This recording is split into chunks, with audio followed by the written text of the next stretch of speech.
तथागत बुद्ध की धरती पर आया हूं, बुद्ध की कर्मस्थली और ज्ञान स्थली। और यकीन मानिए यहां आकर मैं अभिभूत हूं कि ऐसा एक्टिव और ऐसा तर्कशील गांव, इतने एक्टिव लोग हमें नहीं मिले किसी गांव में आज तक। और इस कार्यक्रम में आया हूं कि इसकी खास बात यह है कि ये आडंबर, कर्मकांड, पाखंड मुक्त कार्यक्रम है। इसलिए पुनः आदर पेश करता हूं और आप सबको जय भीम, जय जगदेव, जय फुले कहता हूं। दोस्तों, ये बुद्ध की धरती है। चप्पे चप्पे पे अगर आप घूमेंगे तो बुद्ध ही बुद्ध मिलेंगे। मैं समझता हूं कि भावना ठेस पहुंचाओ विश्वविद्यालय, भावना आहत विश्वविद्यालय, स्कूल ऑफ थॉट के पहले आचार्य कुलपति तथागत बुद्धि थी। इसलिए आप सब उनकी राह पर हैं और ये देखकर मुझे अच्छा लगा।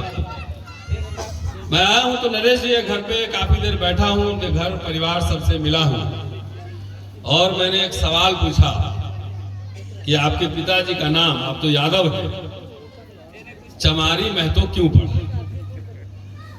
तो जो डिस्कशन है हमारे YouTube चैनल अम्बेडकर नामा पर आप सुन लेंगे।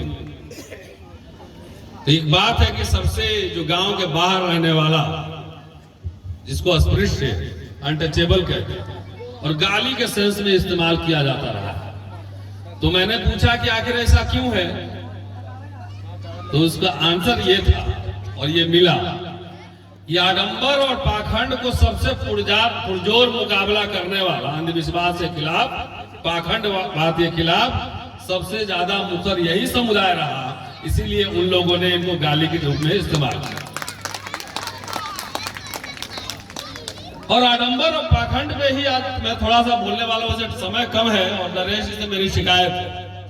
मैं सुबह 8 बजे से मैं तैयार बैठा हुआ था गया में, कि मेरा टाइम 1-1 मिनट फिक्स होता है कि 9 बजे तक आऊंगा, 2 घंटे बातचीत करूंगा, गांव में घूमूंगा, लोगों से मिलूंगा। लेकिन मैं 11 बजे यहाँ आ पाया, मेरी गलती नहीं है। मेरे पास वक्त सिर्फ आधे घंटे, क्योंकि शाम में वापसी भी है और काम भी करना होता है।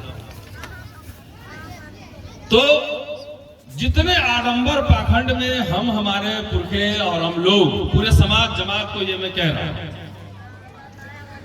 बोलते हैं ना 16 संस्कार, जन्म से लेकर मृत्यु तक, मृत्यु भोज, क्या खिलाएंगे इससे तय होता है कि स्वर्ग जाएंगे कि नरक जाएंगे। क्या दक्षिणा देते हैं इससे तय होता है कि स्वर्ग जाएंगे नरक जाएंगे। बाबा साहब अम्बेडकर ने बुद्ध, कबीर, रविदास और फूले को अपना गुरु माना। फूले ने कहा, सॉरी, कबीर साहब ने कहा था आंखन देखी, और तथागत बुद्ध भी यही बात कह रहे थे कि जो देखा नहीं, समझा नहीं, पढ़ा नहीं, उसे विश्वास क्यों किया जाए। हमारा समाज बहुत ही आडंबर और पाखंड में है, ये बात सत्य है। लेकिन ये भी उतना ही सत्य है कि बहुत तेजी से चमारी महतो साहब के जैसे परिवार भी उभर कर आ रहे हैं, जो आडंबर और पाखंडवाद का मुकाबला मुंह तोड़ जवाब दे रहे हैं। और ये सभा इसका प्रमाण। और मैं सबसे पहले ये बात आप सबसे कहना चाहता हूं, और खास तौर से महिलाएं, माताएं, बहनें यहाँ पे बैठी, आप लोग, विशेष रूप से आप लोग, कि जितने कर्मकांड होते हैं, आप बच्चा जब पैदा होता है तब से आप शुरू करते हैं और मृत्यु तक। और इसमें एक रिसर्च होना चाहिए कि इन कर्मकांडों में पैसा कितना खर्चा होता है,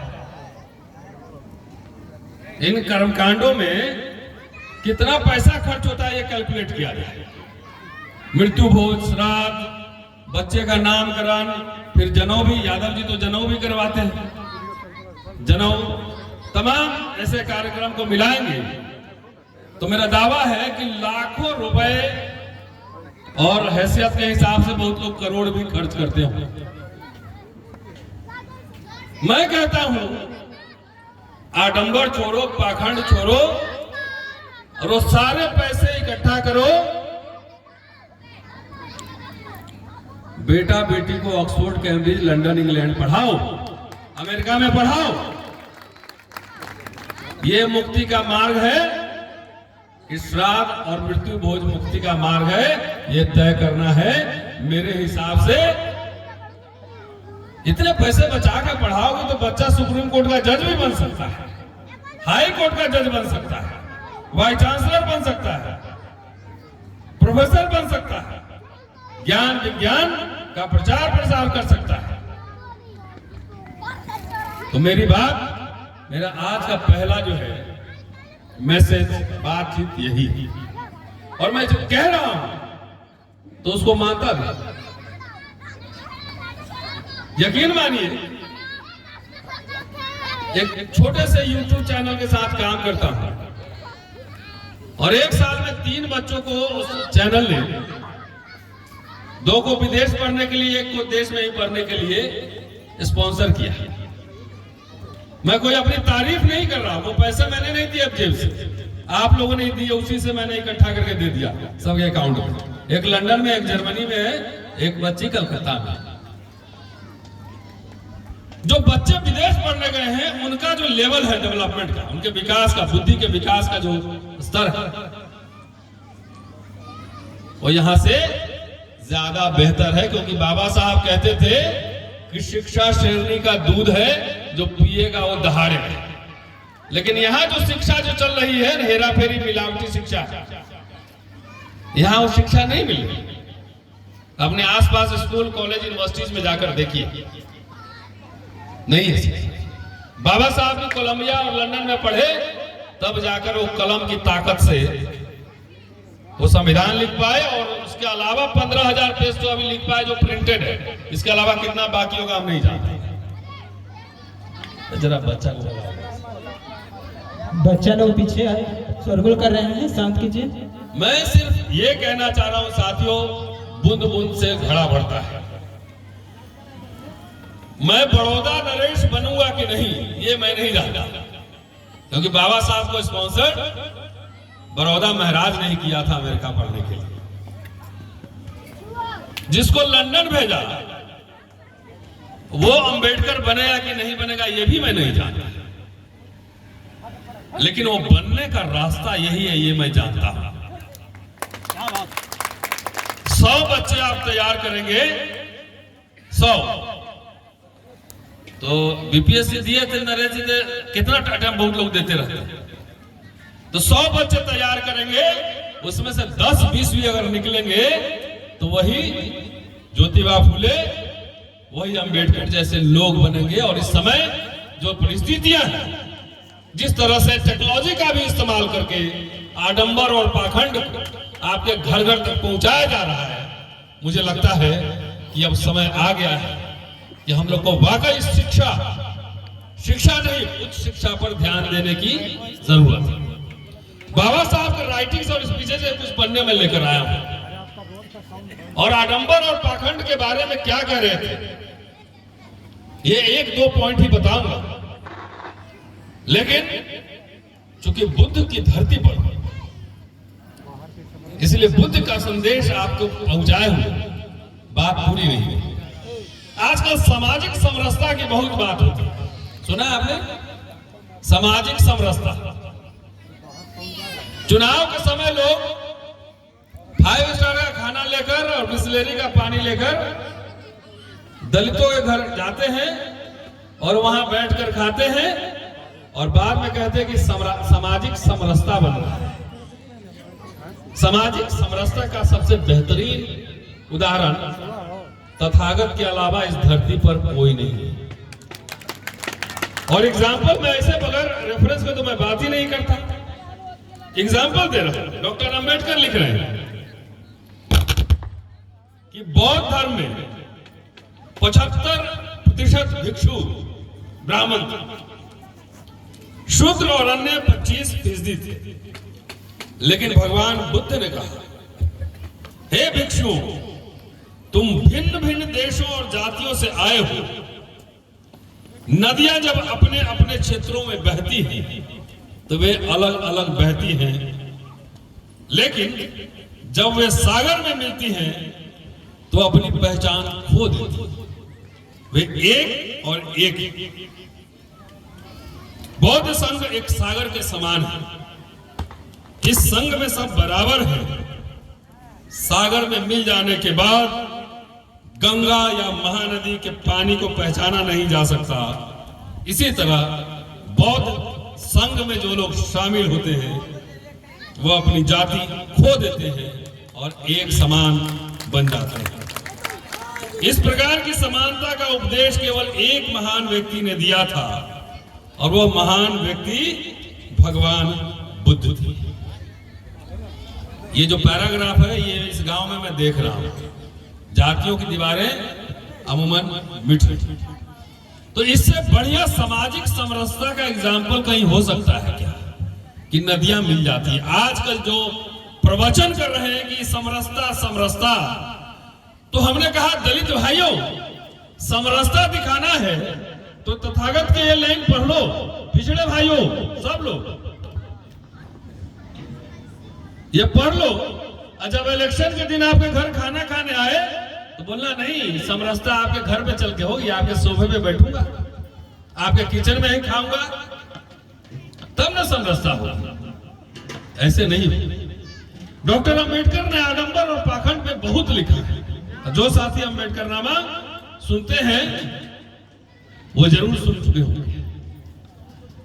एक भाषण उन्होंने 1953 में शेड्यूल कास्ट फेडरेशन के समक्ष दिया और भाषण के एक पैराग्राफ में आपको सुनाता हूं।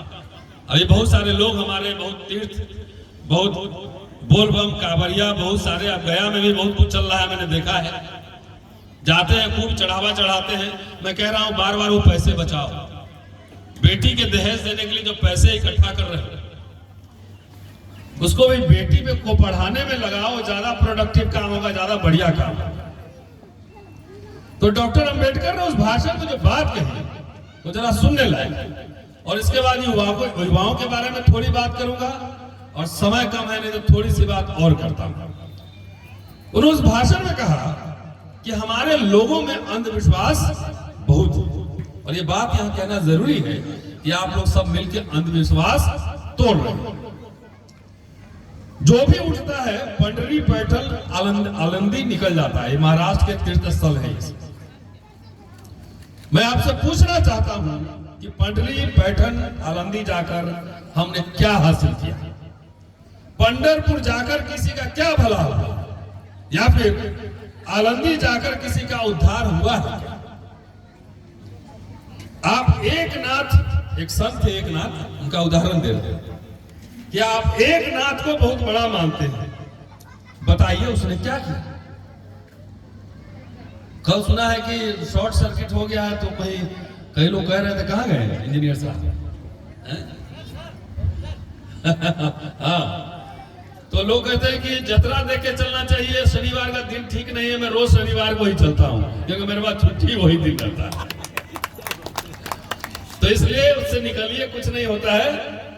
कह रहे हैं कि आप एक नाथ को बहुत बड़ा मानते हैं, बताइए उसने क्या किया?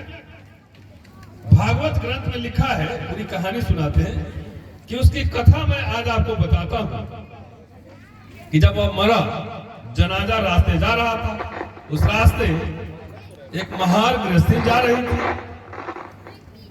उसने एक नाथ की लाश देखी और कहा अपशकुन हुआ। उसने जो कहा यह सुनकर एक नाथ जिंदा हो गया, लाश, और कहा कि मैं मर इसलिए नहीं रहा हूं कि अपशकुन हुआ है। इतना कहकर वो अपने घर चला गया। आगे एक नाथ और उसकी पत्नी ने नदी में कूदकर जान दी। आज तक किसी ने खोज नहीं की कि उसने और उसकी पत्नी ने जान क्यों दी। अब आप ही बताइए क्या कभी किसी की लाश को जिंदा होते हुए आपने देखा? स्वर्ग आपने देखा? जो आपको स्वर्ग दिखा रहे हैं उन्हीं को पहले भेज दीजिए कि देख के आओ, आप वीडियो रिकॉर्डिंग करके लाना और तब हमें दिखाना, तब मानूंगा। सही बात है कि नहीं? आजकल तो चिप लग जाता है वीडियो रिकॉर्डिंग। तो अंध भक्ति, श्रद्धा, आडंबर, पाखंड में जो आप दान देते हैं, उसी दान से वो दंड